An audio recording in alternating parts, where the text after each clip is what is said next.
All right, Blair Witch, The Dark Room. I'm going to let Kaylee lead this one because Kaylee doesn't get as much time to read as me. I don't. I'm currently on book 5. This is book 2. I read So book far 2 behind. probably a month ago. Yes. So my memory of it is not 100% currently, but Yeah. I'm gonna. It's all gonna come back to me as she talks to me Yeah. about it. So what'd you think? So I liked this. I've actually been really enjoying this being my second one. There's not been many before this, but I've been enjoying reading these. I like the feeling that I get. I think that they capture like the spooky forest witch vibe really well. Like, and the building of the lore around the Blair Witch legend, I think that they're doing a great job at setting that up.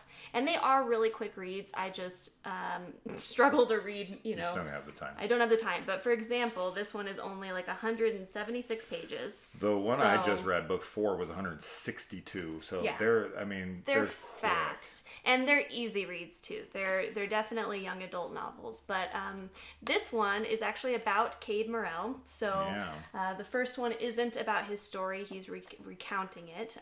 And on book 5 currently, this is the only book Cade is in. Mm-hmm. So that's really cool. He's the main character. To get his personal story of his Blair Witch experience. But basically, he gets contacted by a fellow researcher or Blair Witch enthusiast named Laura, who sends him an email and is like, "I'm going to be in town," and she sort of shows up unannounced. Comes to Maryland all the way from Minnesota, and she tells him that she wants to take some photos and stuff of the Blair Witch of the Rustin Parr house.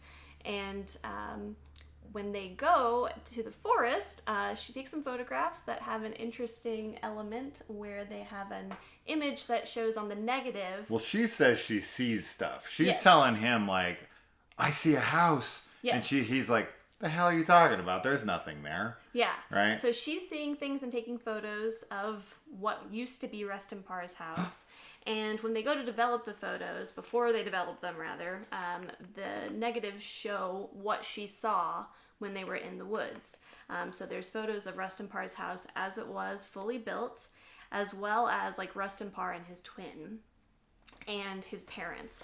So she becomes super obsessed with it, and Cade kind of like, he tries to get her to open up to him and to work with him because he's obviously a huge Blair Witch fanatic and wants to find evidence of a paranormal occurrence in the woods.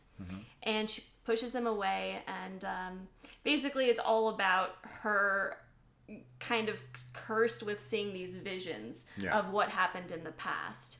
And I just think that this is, I can't get over like the atmosphere. I liked all of the stuff with the photos. I told you that was my favorite part, was the idea that they could find something on the negatives that didn't show up in the real photographs. But I also think that this is cool that they introduced the idea that twins could be, like, there could be some type of curse affecting twins born in Burkittsville. Yeah. Because we discover, which I guess obviously we're doing spoilers of this, we discover that Laura is one of the twins of the 3 in this book. So we have Rustin Parr and his brother, we have the neighbor boys of Cade's who are twins, and then Laura and her sister who died like 2 hours after she was born. So I think that like it was cool, the idea that the woods and the Blair Witch are drawing people to her, because Laura travels from so far away to return to Maryland. And I like that idea that that the curse could have an effect, across distances too. Yeah, she's drawn to it. Mm-hmm. Yeah. So what is your memory? Is anything? Yeah, I remember all of it. You remember I remember it? everything you said. Mm-hmm. But yeah, I mean, there's kind of I feel like because it's a YA novel, and because they're trying to, go after a certain demographic, and they're trying to appeal to that demographic, they have very tropey things that need to be in every one of these. And there's always kind of this injected romance. And the characters, of course, because this is YA, the characters are all teens. And sometimes that can kind of be limiting because Cade talks about working on files that are like, that he's like, oh, over the years, or like, oh, my friend at the FBI. Yeah, and it's he like, says that in bro, this one. Yes, you're Ted the Fed. 17. I know. Like, how, what are you, you're Fox Mulder all of a sudden? Well, I was gonna say that, like, ending it, like, his notes, it always reminds me of Dana Scully's, like, typing her report of their encounters, and I actually really like it, but yeah, the believability that a teen would have that contact. The writer is boxed in to the into the genre that he's writing within, right? Yeah. Like, which is, or I guess, I don't know, is that a genre? YA? YA, sure. Or well, yeah, that's a genre. YA novels, sure, yeah. whatever you want to call that. But he's boxed in to writing within those parameters. And those parameters is, you have to have a character the age of the reader, or around that age. If you read a YA novel, every YA novel, the main characters are teenagers. Yeah. Right? And Cade, I honestly feel like Cade doesn't need to be a teenager. I feel like Cade can be somebody who's 30, and he's taking on stories of kids in town because they're the only ones that will talk to him now. Yeah. Because everyone else has written him off as some crazy guy.